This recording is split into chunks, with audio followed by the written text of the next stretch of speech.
Hi, everybody. Welcome to Iggy's Toy Parade and Soldier Review. Once again, this is your host, Iggy. Yay. Thank you for that.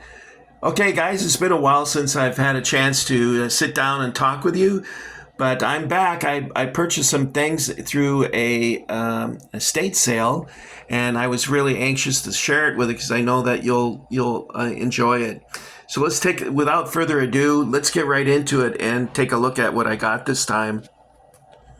I purchased 2 boxes of Britain's Deetail figurines, and this is the first one. It's of Western Cowboys, and we'll talk a little bit about the boxes too. And the other one is this one here, and it's of original people, indigenous people, Native Americans, Indians. Take your pick. You got lots of names you can choose from. Okay, so let's begin with, let's start off with this one. The boxes themselves are not in collector grade quality condition.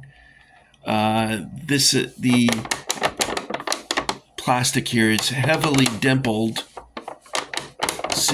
It's hard to see on the camera, but it's in very poor shape. Also, there's a lot of damage to the card. Looks like a price tag was up here and was not completely peeled off. Now, this was made in 1992, so 25 years ago. And you can tell that because on the back of the box, in the bottom of the box. Okay. We're looking at a Cowboys bottom, so this is like Brokeback Mountain or whatever. That this was made in 1992. I like English addresses. I think that's cool. And of course, it's made in China. Everything is made in China, as you know, including people. They have more people than the rest of us. I saw a video the other day of attractive Chinese girls walking around in their fashionable clothes, and I go, wow, those Chinese guys are lucky. Why did I get off on that? You'll notice this is kind of strange here.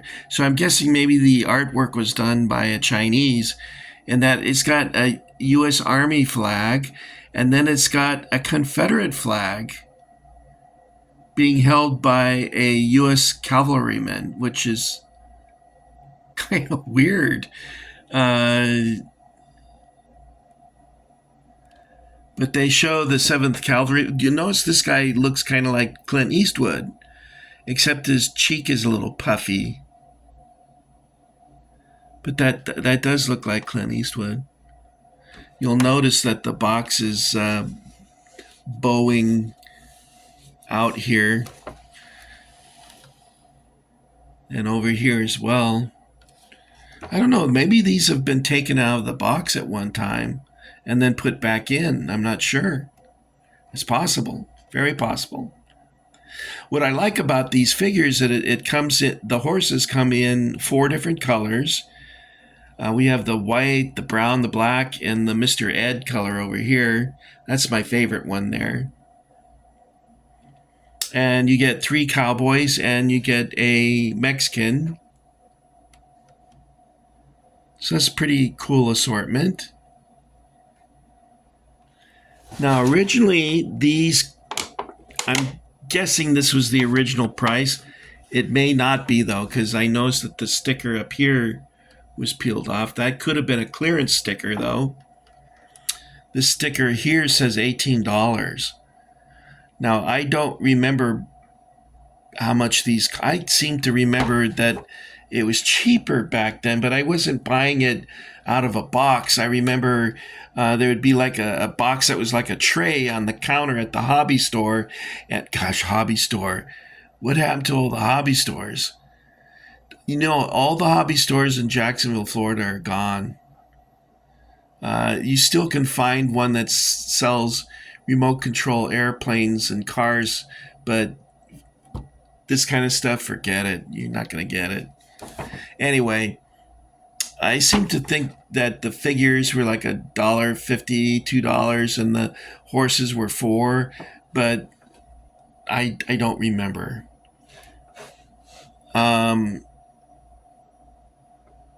You'll notice on the box that they have the fort. Looks like it's on fire there. And Britons did release a fort. I think they called their fort Fort Buffalo. You know, if you want to know really good information about Deetail, Britain's Deetail, go to a channel called the Collector Guys, and they do some really good videos on Britain's Deetail figurines, not just cowboys and Indians, but other topics as well. So that's where I recommend that you go. Now on my channel, what I do is I just want to share what I have in my collection, basically. All right, so that's that one. By the way, check these buildings out. I remember going with my wife to a tourist town called Solvang. It's north of Santa Barbara, California. And we went into a toy shop, and they had all of these Britain's Deetail Wild West buildings, and they were all on clearance, and they were really cheap. And my wife said, "Oh, you should get those." And I said, "No, I just like World War II." Of course, later I collected, I expanded my collection to include other time periods. And but I do have 2 banks that I was able to get. Is that the bank? Or is this the bank? I don't know. They were very cool. If you can it's very hard to get a hold of them, though. The last time I bid on one on eBay, the price went up to $175, and I dropped out. I like the artwork on the back here too. It's pretty cool. Okay, let's take a look at the indigenous folks over here. There's a staple in that. I don't know why that staple is there. Okay, and again, they repeat the selection of horses: the black, the brown, the white, and the butterscotch. It's difficult to see the figures because of the plastic. The plastic, like I said, is dimpled pretty heavily, and they're bowed out like this. So they're not in the best shape. My next video, I'll be showing you these figures, and these over here, I'll be showing you out of the package.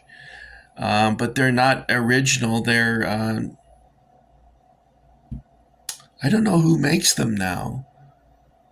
The collector guys can tell you that.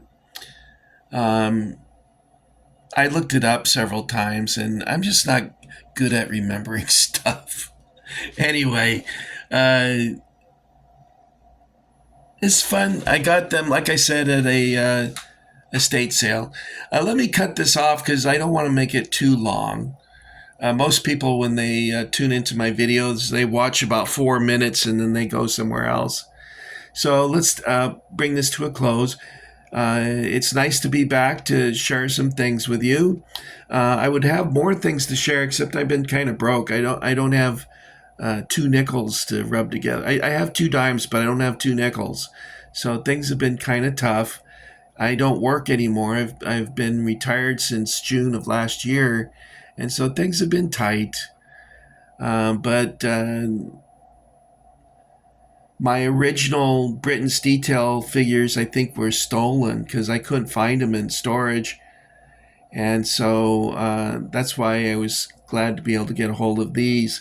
I had quite a number of them, and they're all missing, so I don't know. I had a guy break into my storage space 18 years ago, and he robbed a bunch of stuff from me. Anyway, thanks for coming along, and we'll come back with another video on Britain's Deetail figures. And in the meantime, I hope you guys have a great day or evening, depending on where you are on the planet right now. And I'll be talking with you again soon. Let's all go back to Roy Rogers Ranch, and not the ranch in Apple Valley, but his other ranch where he lived in the early 1950s in Chatsworth, California, because they used to shoot some of the Roy Rogers show there. So it'd be fun to have a picnic there. All right, you guys, that's it for me. Take care. See you later.